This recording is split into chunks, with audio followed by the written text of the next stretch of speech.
Okay, so you've got really solid production. The kick and bass are nice and separated. You're kind of blowing up your sub area, but not inappropriately. But the thing is that generally speaking, when you've got like crazy cranked low end, and this isn't crazy, all right, but it's just, you're a little concentrated on sub 30 to 60.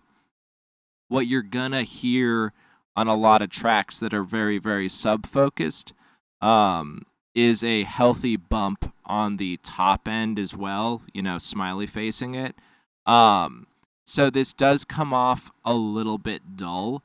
So just adding like above 16K, some nice like shelf EQ and brighten it up, it's just going to help it like go through the speakers and be a little bit less dull. It just comes across a little bit dull. And that's kind of like the overview of everything, but your production is very good. Now, where you are going to get some mild issues here is your stereo imaging. You are very wide in the like 200 to 500 region. Okay, so like the fundamental, and specifically on all of your main melodic elements like the pads and the little like glitchy vocal samples and everything. Those are they're phasing out at their fundamental. So when we go to mono, they really pull back, and then the track sounds a little bit less powerful in mono, and that's what I really, we can have mono collapse to a certain degree, but when we lose power in mono, then we're starting to run into some trouble. So I would go mid-side EQ and kind of tighten that up. You've got a fair amount of stereo information down to 50 hertz, which could probably be cleaned up too. Again, just to like really accentuate and get your low end sounding, nice and beefy. That's always nice. The other thing in stereo is you've got like pretty wide stereo information up to 10K, and then very little stereo above 10K, which is like weird because that's usually where we kind of go like, oh, that's free territory. Let's like kind of like really widen out the top end of stuff, get the ear candy going. That's where there's a little more leeway in what's phasing out, what isn't mono compatible. So I would kind of refocus the stereo information to be less low, mid, wide, and more top end wide. It'll sound wider, it'll sound bigger, and it'll go to mono better. It'll be more better.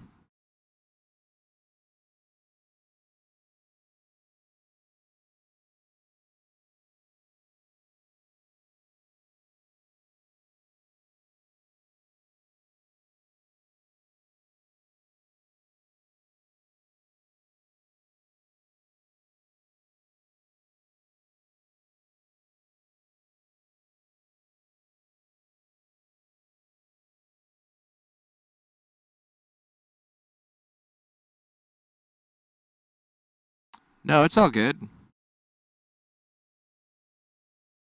And then it is worth noting that you are clipping.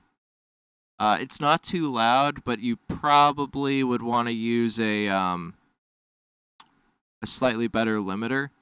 I'm hearing some, it's true peak, so mileage may vary on.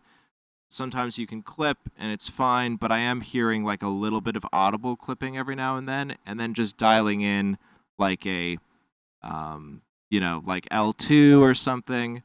That could prevent you from having like some MP3 conversion errors and stuff. But yeah, this is a nice beat. I really like it.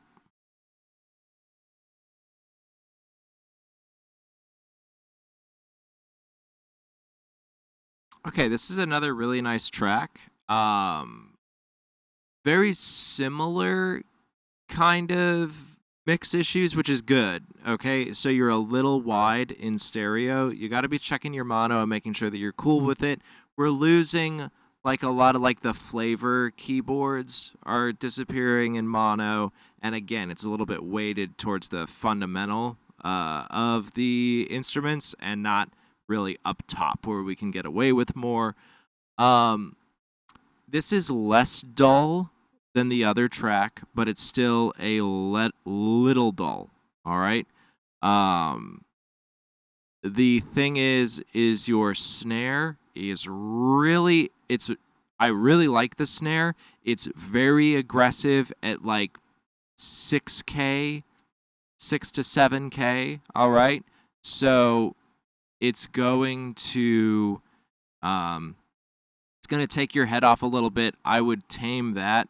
Dynamic EQ, keep the energy of it, but then tuck that area back just a little bit, 6 to 7K, and then I would make the track overall after like getting that snare a little bit tucked into the to that top end there.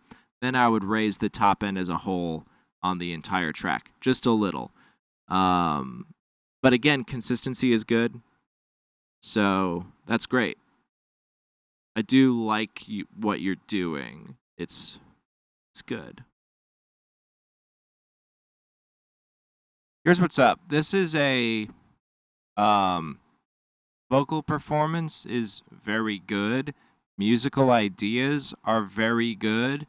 I like the music that is happening. This is like very, very above average as far as ideas. All right. That's the thing that really, really matters. All right. That could carry it. The technical mix is a little bit kind of below average. It doesn't have like, it's a little bit anemic. It's very, very weighted. Big kick. That's cool, but it's pulling away. Like all of the focus is there, and the instrumental totally lacks like power, warmth, forwardness. It's not gonna hook, it's not gonna grab, it's lacking that power. So you got to go in to your instrumental and look at where you can kind of poke out those instrumental elements, like your main pads, your hooks, and everything. They're very, very far back in the mix. And what is also happening is, even though you're not bringing these instrumental elements to the front of the mix, or like, having their nice beefy power, the vocal is still undermixed. And you said it's your first time mixing vocals, so like, pretty good. You are gonna want to compress the vocal a little bit more. All right. It's because it's simultaneously, it's like not fighting against anything except for maybe the kick. The kick is the only thing that is loud in this mix. The vocal's not really fighting anything, but it's also not taking the front place of the mix. So I would compress it a little bit more. I would kind of rebuild the mix from the instrumental. All right. And then get the vocals slotted into there.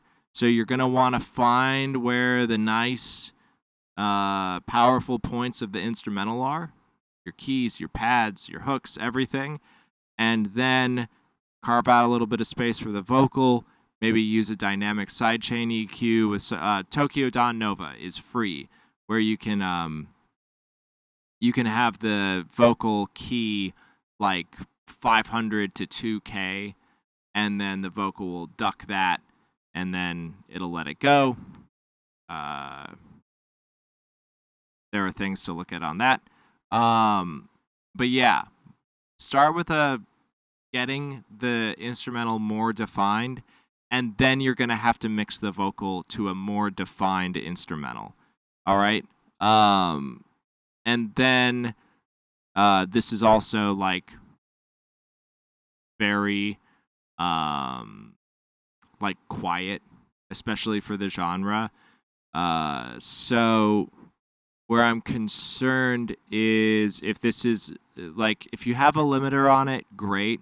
If you don't, like, basically your kick is occupying the entirety, like, of the dynamic range.